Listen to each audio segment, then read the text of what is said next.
আসসালামু আলাইকুম রহমতুল্লাহি ওয়া বারাকাতুহু।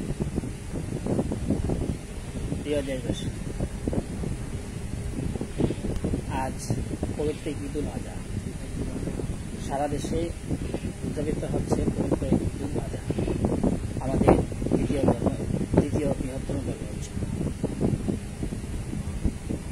দেশবাসী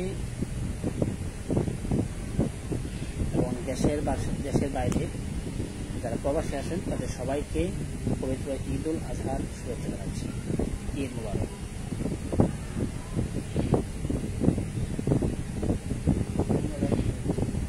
এই ঈদ সবার জীবনে বয়ে আনুক অনাবিল সুখ, শান্তি ও সমৃদ্ধি। এদেশের মানুষ শান্তিতে থাকুক, শান্তিতে কাটাক প্রতিটি বছর, প্রতিটি ঈদ, প্রতিটি ধর্ম উৎসব।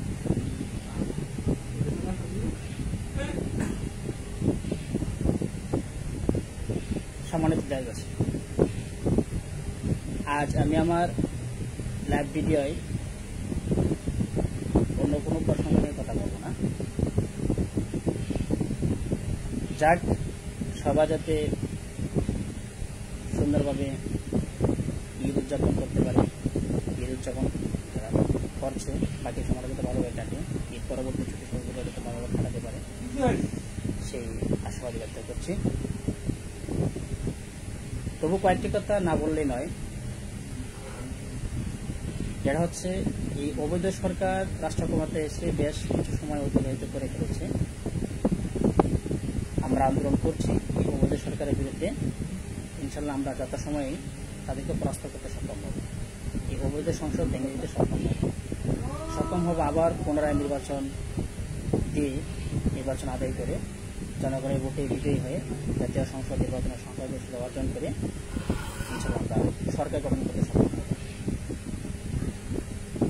সম্মানিত দেশবাসী,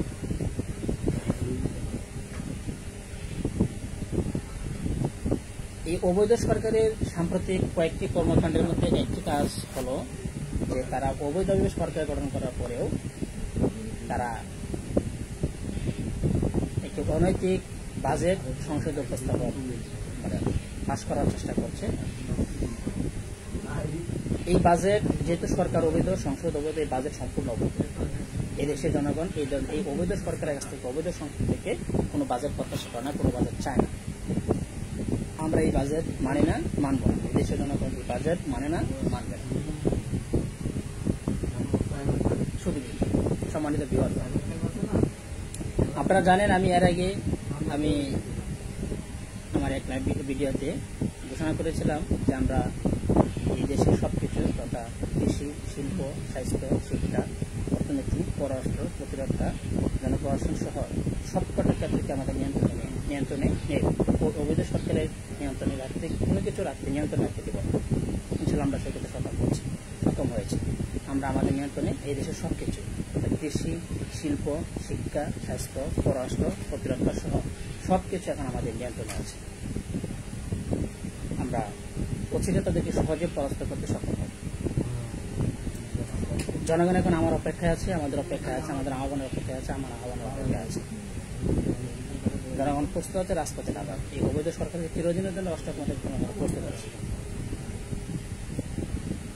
সম্মানিত দেশবাসী,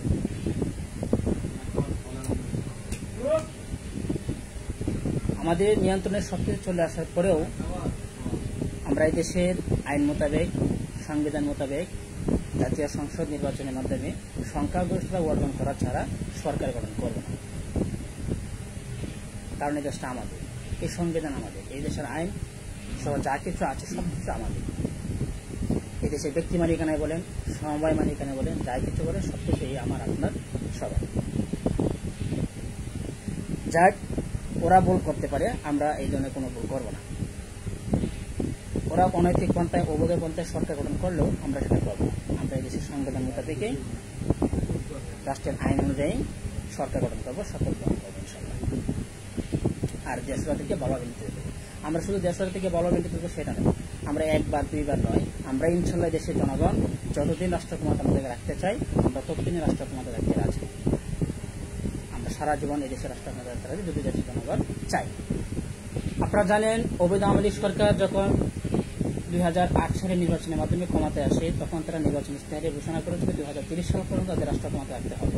কিন্তু আনফরচুনেটলি 2030 সাল পূর্ণ হওয়ার আগেই তারা দেশের জনগণের কাছে ধরা খেয়ে গেছে যে তারা অবৈধ পন্থায় সরকার গঠন করছে, অবৈধ পন্থায় তারা বারবার ক্ষমতা থাকতে হচ্ছে। দেশের জনগণ তাদেরকে আর চায় না রাষ্ট্র ক্ষমতায়। এই অবৈধ আওয়ামী লীগ সরকার যেখানে মাথা পিছু আমি কি বলবো, যেখানে তারা অবৈধভাবে সরকার গঠন করে ফেলতে পারে, সংবিধানের সীমা লঙ্ঘন করতে পারে, দেশের টাকা বিদেশে পাচার করতে পারে, সব ধরনের অপকর্ম তারা করতে পারে। তারা যেহেতু 2030 সাল পর্যন্ত রাষ্ট্র ক্ষমতা থাকার জন্য ইশতেহার ঘোষণা করতে পারে এবং থাকার জন্য চেষ্টা করতে পারে, যদিও তাদের থাকার নৈতিক না অনৈতিক অবৈধ পন্থায়, অগ্রহণযোগ্য পন্থায়।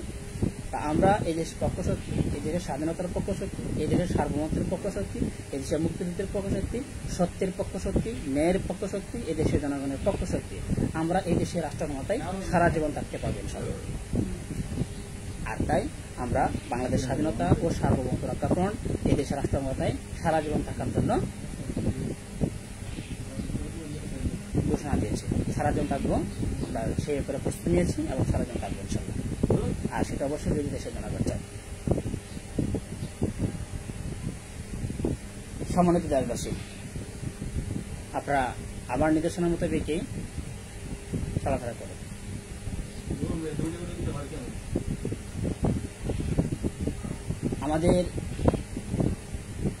আমার যে ঘোষিত অহিংস অসহযোগী আন্দোলন সেটা সফল হচ্ছে, খুব ভালোভাবে সফল হচ্ছে। কিন্তু সেটাকে বাস্তবে রূপ দিতে হবে। আমি যেটা বোঝাতে যাচ্ছি, এটাকে আনুষ্ঠানিকভাবে রাজপথের জনগণ বুঝতে হবে। সেদিকে আমরা এখন যাব ইনশাল্লাহ, আমরা এক্ষেত্রেও সফল হব। যাক, এই অবৈধ আওয়ামী লীগ সরকারকে চিরদিনের জন্য রাষ্ট্রের মধ্যে ফেরাতে হবে, সেটাই হচ্ছে দেশের জনগণের প্রত্যাশা। আমরা যথাসাধ্যভাবে কাজ করছি। এই অবৈধ আওয়ামী লীগ সরকারকে হটাবো, চিরদিনের জন্য হটাবো, শুধু হটাবো না, চিরদিনের জন্য হটাবো। আজকে এই ঈদ শুভেচ্ছা বার্তায় আমি আর বেশি কিছু বলছি না। পবিত্র ঈদ উল আজহা আমাদের জীবনে অনাবিল সুখ শান্তি সমৃদ্ধি বয়ে আনুক, এই শুভকামনায় প্রত্যাশা করে আমি আমার আজকে সংক্ষিপ্ত ভিডিও শেষ করছি। সবাইকে আবারও ঈদের শুভেচ্ছা জানাই। ঈদ মোবারক।